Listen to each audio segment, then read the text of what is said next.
I'm assuming you're here because you want to upgrade your life.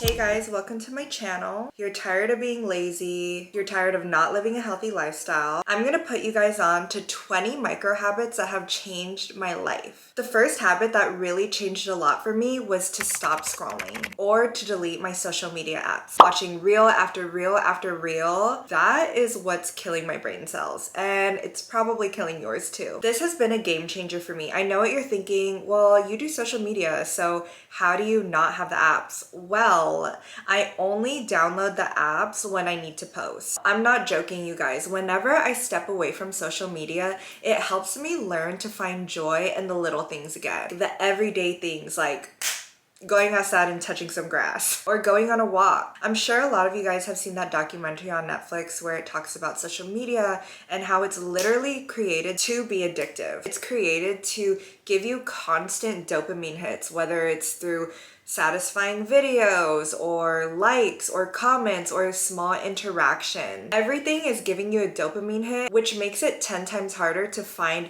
happiness in the things that's outside of social media. When you step away from it, you realize how much of a zombie you've become. The first time I fasted from social media was like a few months ago, and it changed everything for me. It changed my perspective, and I couldn't believe how dependent I've been on entertaining myself through social media. There's so many other better things to do. Get your joy back. Delete the apps. The second tip I have for you is to plan your days the night before. Nothing makes my days more productive than already having a task list of what I'm gonna do. I can very easily get overwhelmed when I think about everything I need to do, but the minute I write it down, I could see it and I'm like, this isn't even that much. And when you write it down and see it on a piece of paper and the list is only like this small, it makes it seem so much more manageable. Nothing's more satisfying than checking off a task, and it kind of gives you a boost of motivation to get the other stuff done. Number 3, set a bedtime. Okay, y'all, kids are not the only ones who need a bedtime. In order to be disciplined on waking up in the morning, you have to be disciplined with setting up a bedtime. You can say, okay, I'm gonna wake up at 6 a.m. every day,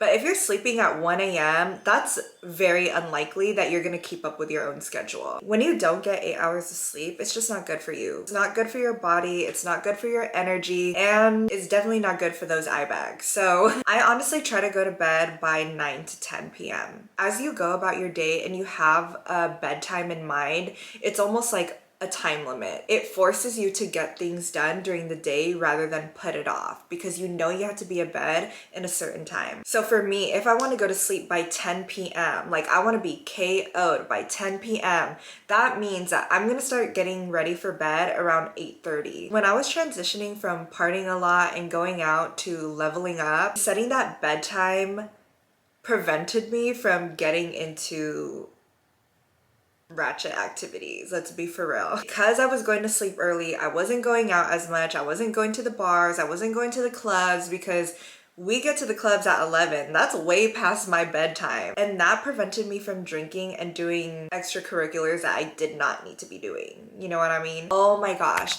Journaling has completely changed my mood. When you journal at the end of the day, you're able to just pour out anything you've experienced, and it allows you to start the next day fresh. Look, we have a million thoughts per day, and we really need to put time aside to sort out our thoughts, and that's exactly what journaling is gonna do. It's gonna help you be more self-aware and just overall happier. I know as humans, we tend to lean towards negative emotions. Like, we could wake up with a healthy body, sun shining, beautiful day, food on the table, and if someone was rude to us at the grocery store or someone cuts us off, we tend to focus on those things. So when you write out your day and you realize like, oh my gosh, like that one negative thing was 1% of my day, and you're writing about all the good things that's happened, it's gonna really elevate your energy, elevate your mood, and just help you be an overall happier person. This is probably one of my favorite micro habits, and it's to not overbook myself. Don't say yes to everything. Really check your schedule if you have the capacity to attend another event or go to another party, because you can have the time, but do you have enough energy for that? I'm a very social person, but I also have a low social battery. I think I tend to say yes more than I have energy for. So one thing that's really helped me have deeper relationships and just have overall better interactions is to not say yes to everything. I'm not saying to just be self-centered and think for yourself and not be there for people, you know what I mean?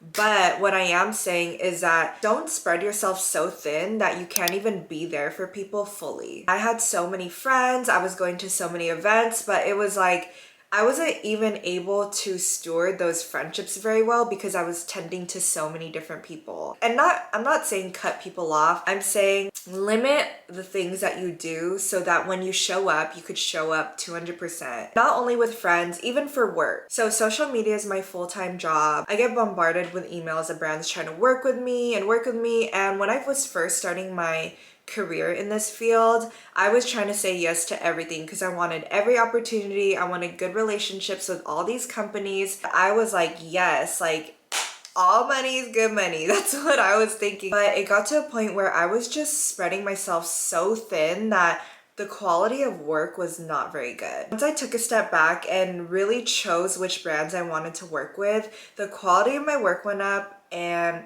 so did the price. Long story short, don't overbook yourself. Another tip I have for you when it comes to sleeping on time is to leave your phone away from your bed. I promise you this little tip is going to change everything when it comes to sleeping on time and getting up early. When you're in your bed and you're on your phone scrolling and scrolling, the blue light that's being emitted from the phone is actually tricking your brain to think that it's still daytime. That's why you could be so tired going into bed, but the minute you pull out your phone, your body's tired, but for some reason you're still awake and you're still scrolling. So put the phone away and leave it far from your bed. Another reason why I love doing this is because when you set your alarm and your phone is away from your bed or your alarm clock, you have to get up out of your bed in order to snooze it or turn it off. That is a sure way that you're going to get up in the morning, unless you sleepwalk or something. I'm a stickler on time, okay? I hate being late. I think it's the rudest thing ever.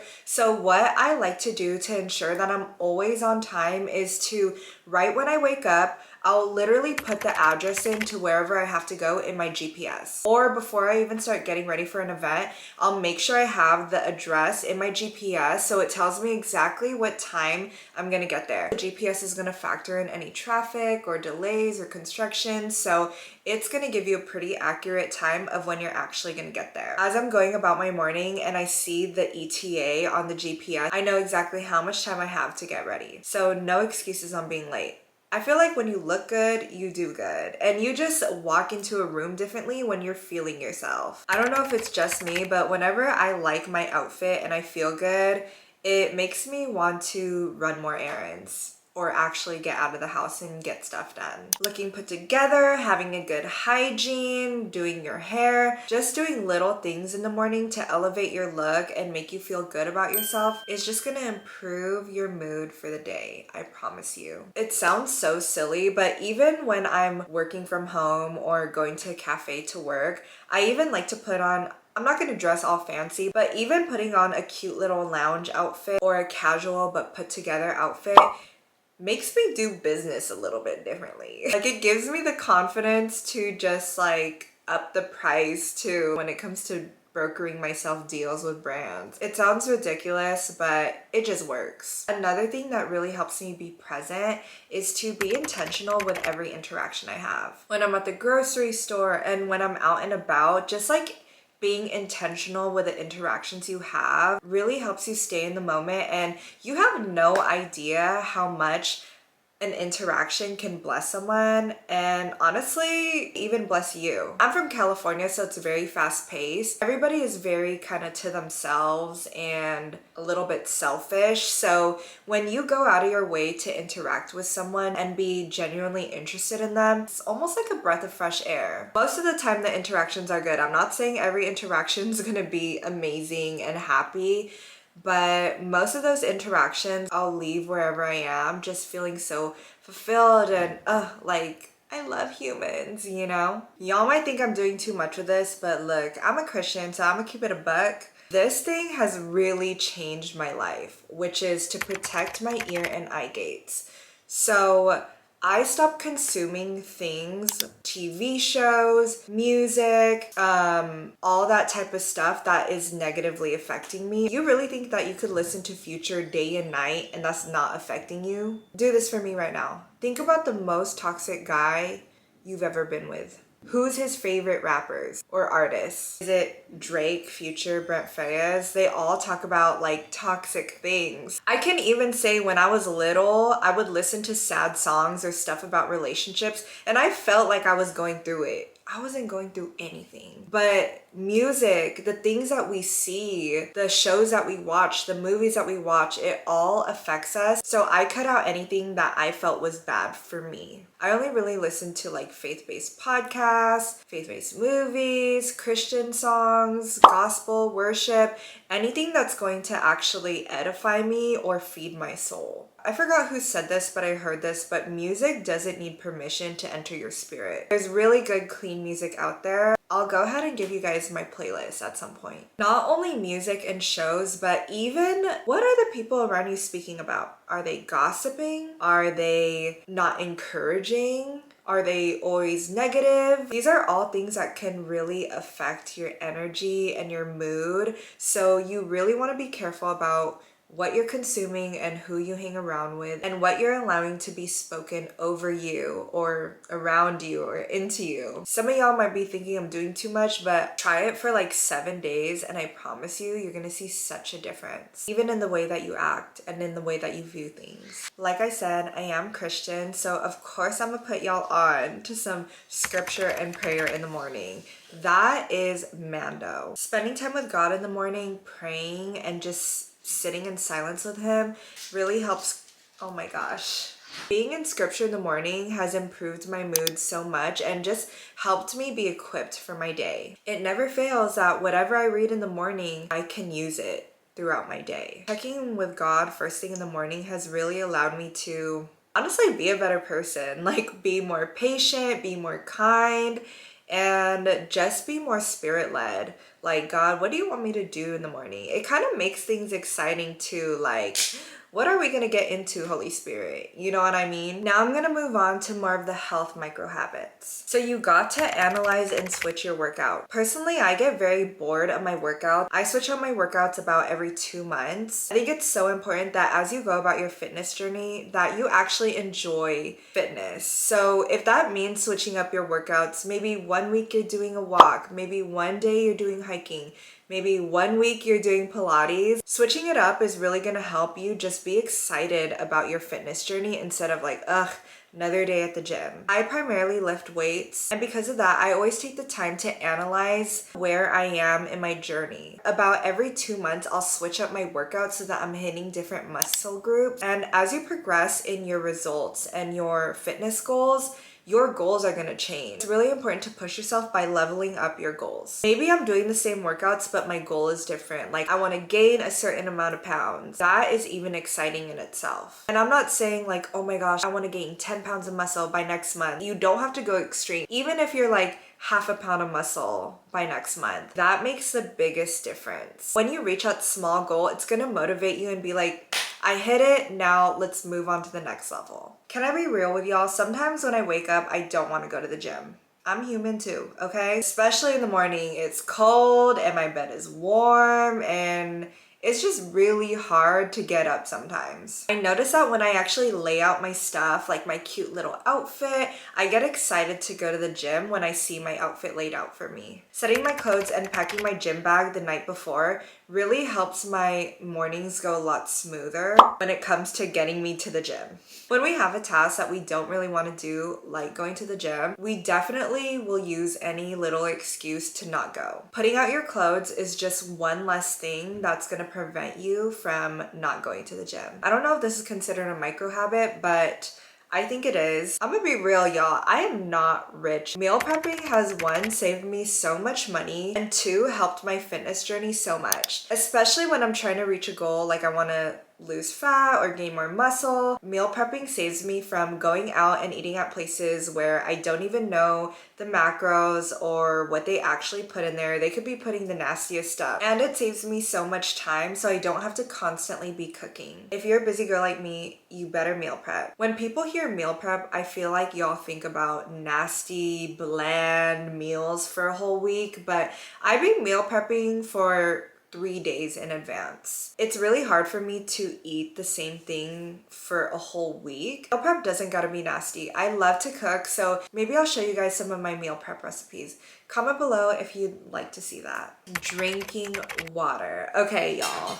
I know you've seen this in so many of my videos, but this is actually my best friend. Besides Jesus, this is my best friend. I'm just kidding. That is a 64 ounce. I love this really big one. I know some people think it's like too heavy to carry around, but I just gotta fill her up like twice in a day, and that's a whole gallon of water. Drink your water. It's gonna help with your digestion. It's gonna help flush out your system. It's gonna help clear up your skin. Water is so healing. Y'all act like you're allergic to it. Drinking a gallon of water a day has really helped curb a lot of my cravings, especially for sweets, and it makes my skin extra glowy. Packing snacks has saved me so much money. There's been so many times where I'll be out, I'll be running all my errands and I'm hungry, and then I end up eating something that's a waste of money or that's not even that good for me. I noticed that bringing snacks and just eating that has helped satisfy me, so I don't have to go and buy things that aren't part of my meal plan, and it saves me a lot of money. I be mad when I'm hungry, so I feel like I'm not as patient. Putting a snack in my bag has definitely helped me be a better person. That sounds so ridiculous, but it does. Sometimes I'll pack sardines. I know some of y'all probably think that's nasty, but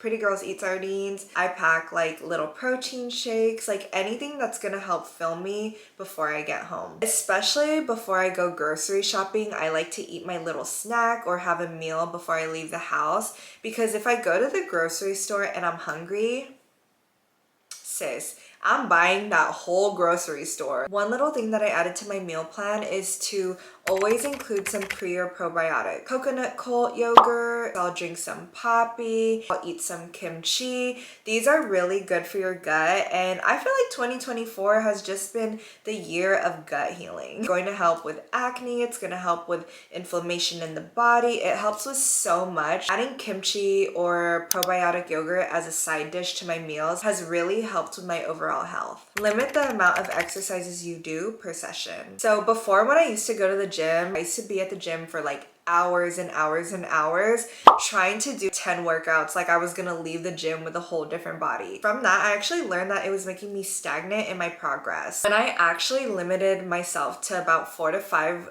different exercises per gym session. I've noticed so much gain in my muscles because I put more intention into each rep, into each set, rather than just trying to get through the whole workout of like 8 different exercises. So if you haven't been seeing progress in the gym, even though you're doing a million exercises, that's the problem right there. You need to limit your exercises, and let me know how that works for you. Like I said, I used to be crazy. I used to do a million exercises, and I would try to do that every single day. The way that I viewed fitness was so unhealthy that whenever I would stay home to let my body rest, I felt like I was falling back on my progress. But actually, those rest days are mandatory for my muscles to grow, and I'm not as fatigued. As a woman, you really have to be careful about working out every single day. Some of you guys might have seen that I was doing 75 hard, and that actually messed up my hormones because I was working out so hard every single day. If you are gonna work out every day, make sure that at least a few days out of those workouts, you're only stretching or you're only going on a walk. So just know that working out every day can actually do your body a disservice.